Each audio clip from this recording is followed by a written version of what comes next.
So today I will be filming probably 2 lots of The Music Box from Hell by Emil Petaja.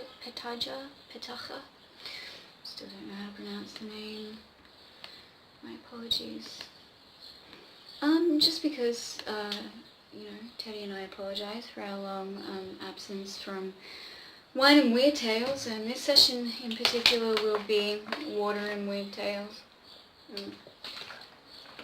Later on I might drink something a little extra.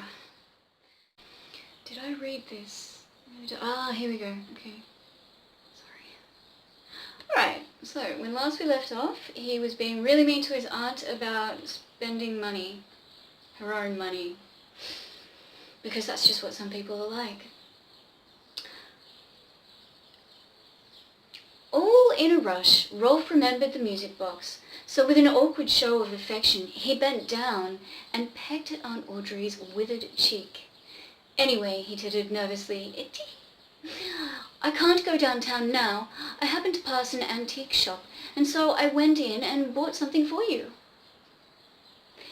Now was a good time to do it, Rolf thought, his crafty eyes roving. The maid was gone for the day.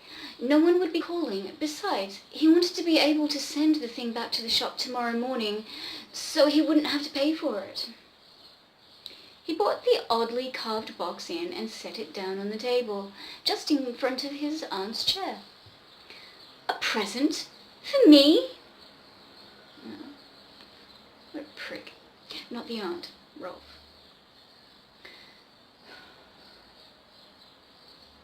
Aunt Audrey was incredulous and excited as a girl. Why, this is so sweet of you, Rolf. She sat back in her chair, dabbing at her eyes with a lace handkerchief. Overcome with emotion, so Rolf did love her, after all, to bring her such a beautiful gift. It's a music box, Rolf explained nervously, and in a cracked voice he called out the demon's name. He looked at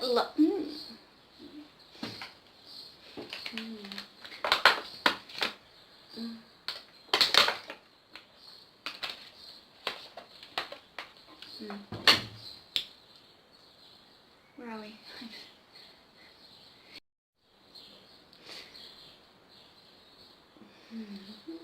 He looked a last look down at her grey head, and his thin lips parted in a ghoulish leer. Aunt Audrey sat back in her chair, a blissful smile on her face. A gift from Rolf! Why, surely she had misjudged him all these years. The fearful song spawned in the gathering gloom, the moaning wind, the banshees keening, the falsely sweet melody, ... I've got to get out of here, Rolf muttered, and I've got to get out of here, Rolf muttered and fled. Aunt Audrey leaned forward, listening intently, a sparkle in her blue eyes. Rolf took a last backward glance, then ran up the swirling stairway. He didn't want to be caught in the web of that unholy song from hell. Rolf spent half an hour upstairs, gloating like the little prick that he is. Now the whole estate was his, Mace Mansion, and the park surrounding it, all Aunt Audrey's securities, and her lovely dollars in the bank, ... It must be all over by now, he told himself triumphantly, and sped down the stairs. It took only one glance in the little parlour to tell him that something had gone wrong. Blazing rage took possession of Rolf as he saw that his Aunt Audrey still sat there in her chair, placid and smiling. He cursed as he ran to her, and the fury in his eyes made the old lady shiver. He turned to the music box. He turned to the music box with...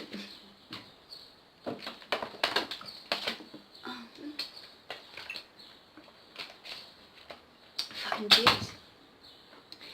He turned to the music box, which was still venting its uncanny song, which had now become incredibly soft and sinister, like the hissing of serpents. It's a fake! It's fake! Rolf shrieked, sobbing with disappointment. Oh, the baby. The box hasn't any supernatural power. The antique shop owner tricked me. Aunt Audrey seemed to be smiling, as if she knew. I'll fix it. I'll fix it! Cried Rolf, striding to the table and reaching for the box. I'll break it in a million pieces! What was happening? His hands trembled, refusing to touch the box. It was his ears. Something was wrong with his ears. God, what? Searing pain severed his brain. In one brief flash, knowledge came to him, but by then it was too late. It was the music, the demon's song.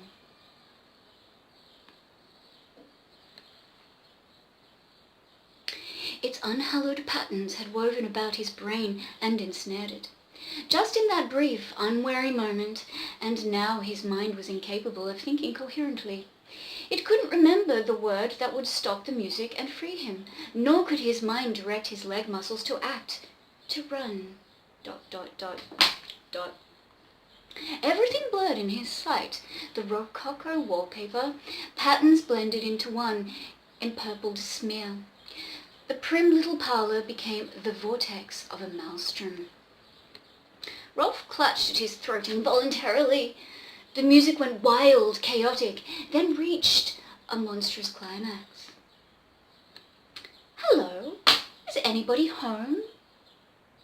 An odd little figure in a frock coat and white side whiskers peeked into the silent parlour. His shoe-button eyes saw Aunt Audrey sitting quietly in her chair, watching the blue gas flame. Then they saw the music box on the table. The little man uttered an improbable word. The demonic music stopped. Forgive my unseemly intrusion, the little man said, stepping toward Aunt Audrey's chair. I've been knocking on your door for hours, it seems. I wouldn't have burst in this way, only it's terribly important. You see, I contracted... Yep. You see, I contracted to sell a young man who lives at this address a music box, and...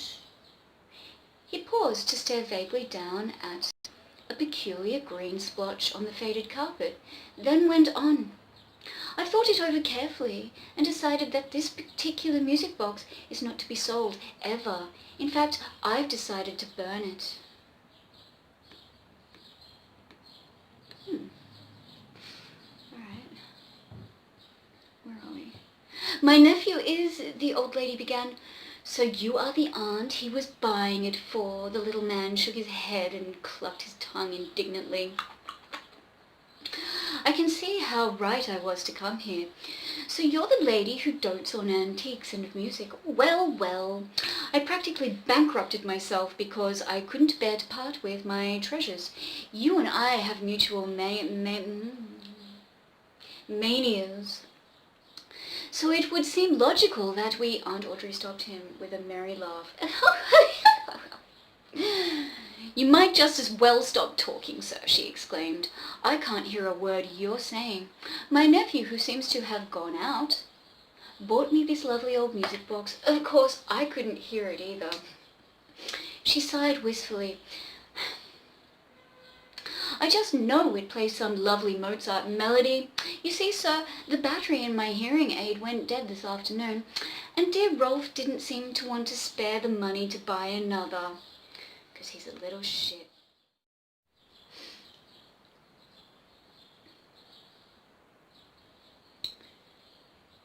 She sighed wistfully. I just know it plays some lovely Mozart melody. You see, sir, the battery in my hearing aid went dead this afternoon, and dear Rolf didn't seem to want to spare the money to buy another. The end.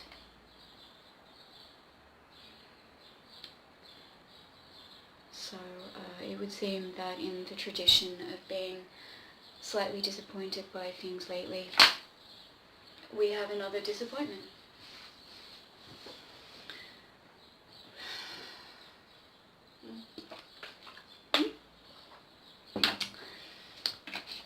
On the upside, we get to start another story tonight. I think I won't bother with a poll on Twitter or anywhere else because, well, no one gives a fuck on Twitter. Some people give a fuck on Instagram, but you know, yeah, whatever. I'm just gonna choose a story. Sorry, guys. But you know, while we're here, let's talk about it. So what was this? This was the May 1945 edition, the Music Box from Hell. I'm just gonna move away from this before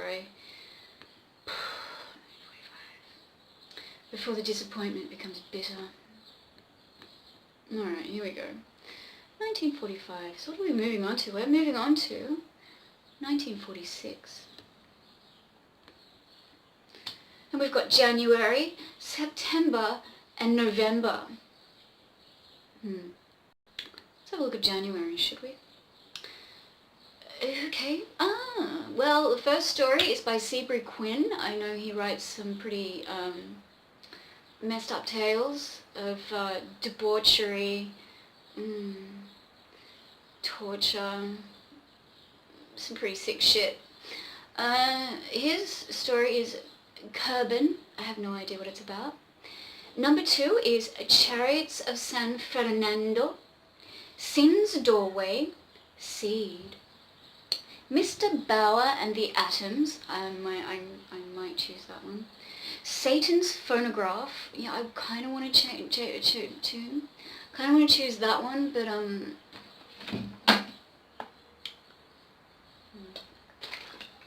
the hell demon motif is a little disappointing at this point. Okay, where are we?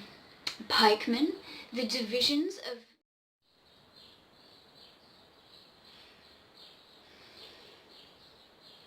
My lights are fading. Where was I? Pikemen, the divisions of Gomorrah, all the time in the world, recaptured, and then the typical superstitions and taboos, the Irie and the Weird Tales Club, and then the cover. I don't know, I think I'll just, you know, choose one and surprise you. I feel really let down. Okay, well, no, I hope you enjoyed the Music Box from Hell. It sure was written well, you know, good writing.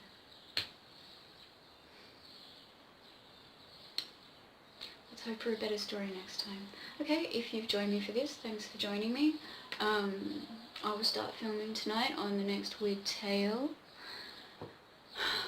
Could be from the list that I just read, could be from September or November. I've got some other things I want to say, but this is not the time or place. I might film something else too. Thanks for joining me.